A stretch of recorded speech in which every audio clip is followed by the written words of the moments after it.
Two ஓவர்னு ஒரு தமிழ் படம், ஒரு ஃபேண்டாஸ்டிக்கான மூவின்னு சொல்லுவேன். ஒரு சமூக விழிப்புணர்வை ஏற்படுத்துறதுக்கு சிறிய குழு சேர்ந்து தயாரிக்க ஒரு அற்புதமான ஒரு படமாக பார்க்குறேன் நான். ஒரு குடி ஒரு குடும்பத்தை, ஒரு தனி மனிதனை, ஒரு சமூகத்தை எவ்வாறு பாதிக்கிறது அப்படிங்கிறத மிக தெளிவாக, அழுத்தமாக, இயல்பாக, உணர்வுபூர்வமாக சொல்லியிருக்கிற ஒரு படமாக பார்க்குறாங்க. சர்வதேச அளவில் 100க்கு மேற்பட்ட விருதுகளை வாங்கின ஒரு படம் அது. படமாக நம்ம கன்சிடர் பண்ண கூட ஒரு பாடமாக கூட எடுத்துக்கணும்னு நினைக்கிறேன். மிகப்பெரிய ஒரு பிரச்சனை வந்து மது, குடி நிறைய பேருக்கு தெரியாது.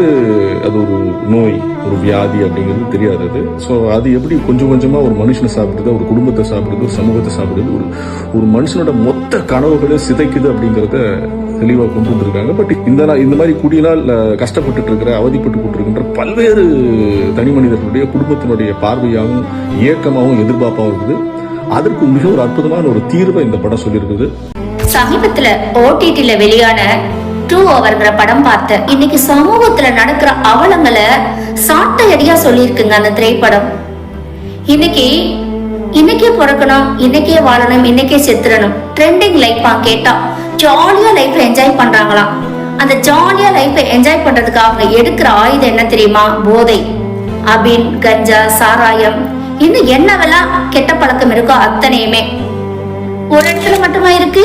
ஸ்கூல், காலேஜ், ஐடி, பலதரப்பட்ட நிறுவனங்கள், எங்க வேலை செய்யற எல்லாருமே பாதி பேர் இன்னைக்கு போதைக்கு தான் அடிமையாகி தன்னைத்தானே அழிச்சுக்கிறது மட்டும் இல்லாம தன்னை சார்ந்த உறவுகளையும் அழிக்கிறாங்க. இந்த போதைங்கிற பேய் உலகம் முழுவதும் ஊடுருவி விட்டு ஒரு சமூக சீர்கேட உருவாக்கிட்டு இருக்கு. இன்னைக்கு இருக்கிற காலகட்டத்துல எப்படியெல்லாம் இளைஞர்கள் சமுதாயம் கெட்டு போகுதுங்கிறத சாட்டையடியா சொல்லியிருக்கிற ஒரு முத்தாய்ப்பான படம் தான் இந்த டூ ஓவர்ங்கிற படம். டூ ஓவர் அப்படின்னு ஒரு மூவி பார்த்தேங்க. இந்த போதை பழக்கத்துக்கு மாத்திரம் அடிக்ஷன் ஆனா மீளவே முடியாது அப்படிங்கிறது. டூ ஓவர் படமே அந்த மாதிரிதான். அப்படி ஒரு அடிக்ஷன் ஆகி, அந்த போதை பழக்கத்துக்கு அடிக்ஷன் ஆகி, அதனால தன்னோட பணம் போய், தன்னுடைய உடம்பு போய், வீக்னஸ் ஆகி, வேலை போய், குடும்பமே போய், அப்படியே யாருமே இல்லாத அனாதரவா இருக்கிற ஒரு பர்சனுக்கு வந்து மறுவாழ்வு மாதிரி ஒரே ஒரு ஆப்பர்ச்சுனிட்டி ஒண்ணு கிடைக்கும் தெரியுமா? என்னடா நம்ம எல்லாத்தையும் இருந்துட்டோம், நம்மளை விட்டு எல்லாரும் போயிட்டாங்க அது அப்படின்னு யோசிக்கிற ஒரு டைம் ஒண்ணு வரும். அந்த மாறுறதுக்குள்ள அவனுக்கு அதுக்கான ஒரு ஆப்பர்ச்சுனிட்டி கிடைக்கும். அந்த ஆப்பர்ச்சுனிட்டி கிடைக்கும் போது அதை எப்படி அவங்க யூஸ் பண்ணிக்கிட்டு அதுல இருந்து மீண்டு வந்தாங்களா என்ன அப்படிங்கறத இந்த கதையோட கிளைமேக்ஸே. எல்லாருமே பார்க்கணும். இன்னைக்கு இருக்கிற யங்ஸ்டர்ஸ்ல இருந்து பேரண்ட்ஸ் எல்லாருமே பார்க்க வேண்டிய ஒரு படம் தான் இது. சர்வதேச அளவுக்கு போய் 150க்கும் மேல அவார்ட்ஸ் வாங்கியிருக்க. கண்டிப்பா பாருங்க. இது ஒரு விழிப்புணர்வு படம் தான். வணக்கம், என் பெயர் சங்கீதா. நான் தனியார் தொலைக்காட்சியில செய்தி வாசிப்பாளரா இருக்கேன். இன்னைக்கு இருக்கக்கூடிய சமூகத்துல நிறைய பேர் வந்து போதை கலாச்சாரத்துல அடிமையா இருக்கிறத நம்ம கண் முன்னாடி நிறைய பேர்த்த பாக்குறோம். அப்படி போதையில அடிக்ட் ஆனவங்க, அதாவது பெரியவங்கள்ல இருந்து ஸ்கூல் பசங்க வரைக்கும் இன்னைக்கு நிறைய பேர் போதையில அடிக்ட் ஆயிருக்காங்க. டெய்லி வர செய்தித்தாளை பார்க்கும் போதே நமக்கு தெரியும் அதுல எவ்வளவு பேர் அடிக்ட் ஆயிருக்காங்க அப்படிங்கிறது.